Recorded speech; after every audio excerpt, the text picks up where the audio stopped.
शालिनी जी, राज ठाकरे जी ने तो एक अल्टीमेटम सा दिया था कि वो आज अगर ये लाउडस्पीकर नहीं हटते हैं, मस्जिद के सामने लाउडस्पीकर पे हनुमान चालीसा का पाठ पढ़ेंगे। वो तो नहीं हुआ, वो घर में ही रहे, एक प्रेस कॉन्फ्रेंस की। राज साहब ने अल्टीमेटम दिया था कि 3 तारीख तक अगर ये नहीं हटे लाउडस्पीकर तो 4 तारीख के बाद वो किसी की सुनेंगे नहीं, और वो ही किया उन्होंने। वो चाहे घर पे बैठे थे, that was not the issue. उनके जो सारे महाराष्ट्र सैनिक हैं ऑल ओवर महाराष्ट्र, सबके सब उतरे रास्ते पे, और जहां पे आजान पड़ी गई जो कि 6 बजे के पहले की थी और उसके बाद डेसिबल के ऊपर थी, जो सुप्रीम कोर्ट का आदेश है, उसका अगर पालन जहां पे नहीं किया गया वहां पे हनुमान चालीसा पढ़ा गया, लाउडस्पीकर पे पढ़ा गया, पठन हुआ। और जो जिस तरह से हमारे को आगे इशू को लेके जाना था वो लोगों के सामने आया है। The main thing to remember here is that we done it very peacefully, और बहुत जगह उसका इफेक्ट सामने आया है। But Ms. Thackeray, the question is also, did the FIR against Raj Thackeray scare him? Because he had threatened to do the same. He didn't do it today.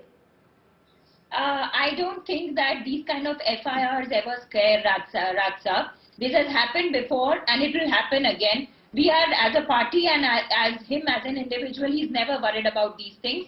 The whole issue is very simple, which is being given a color of the religion. It is not all about religion. It is about implementation of the law and about the issue which the Shiv Sena government seems to have forgotten after they have come as Mahavikas Aghadi, and they have decided not to look into it and decided, in fact, if I have to point this out, they were given 1 month to remove the loudspeakers, illegal loudspeakers, which most of them are illegal. Instead of removing them on second night before the Ramzan, they have actually sanctioned 1 month permission to all the loudspeakers.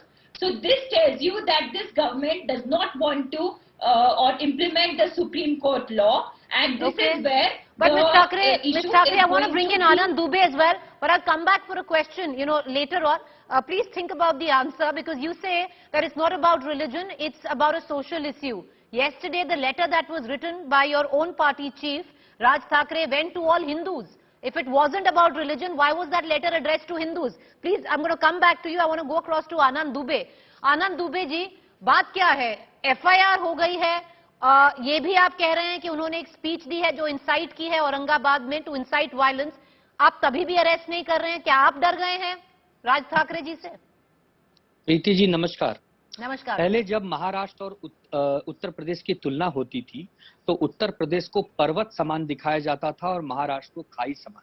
लेकिन मैं हमेशा से कहता आ रहा हूं कि हमारा राज्य जागरूक है, और आज राज ठाकरे जी ने प्रेस कॉन्फ्रेंस में सरकार का समर्थन करके सिद्ध कर दिया। उन्होंने कहा कि मुंबई में 1500 के करीब मस्जिदें हैं, उसमें से 135 मस्जिदों से अजान आई है, मतलब 7-8% मस्जिदों से ही अजान आई है। चलिए अच्छी बात है।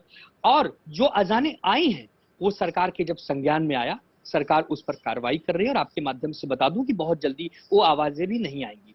तो ये सिद्ध होता है कि हम सब कानून व्यवस्था को मानने वाली पार्टियां हैं। जब आदरणीय सुप्रीम कोर्ट ने आदेश दे दिया तो चाहे उत्तर प्रदेश हो, चाहे मध्य प्रदेश, चाहे महाराष्ट्र, सबको एक समान लागू करना है। और दूसरी बात, आज जो मनसे के कार्यकर्ताओं पर FIR हुई है या उनकी गिरफ्तारियां हुई हैं, तो इसलिए कि पुलिस को इनपुट्स है कि भाई ये जगह जगह कानून व्यवस्था बिगाड़ सकते हैं, ये उपद्रव कर सकते हैं। तो हमारी प्राथमिकता तो भाई पहले कानून व्यवस्था को बनाए रखनी है। पॉलिटिकल पार्टियां क्या करती हैं इससे हमें कोई लेना देना नहीं है। हम विकास का मॉडल लेकर चलने वाले हैं। अभी आपके चैनल पे तेलंगाना का विकास का इतना अच्छा मॉडल चल रहा था, वही मॉडल हम करना चाहते थे, लेकिन कुछ लोगों ने यहाँ पर हनुमान चालीसा और अजान में सरकार को उलझना शुरू करा दिया।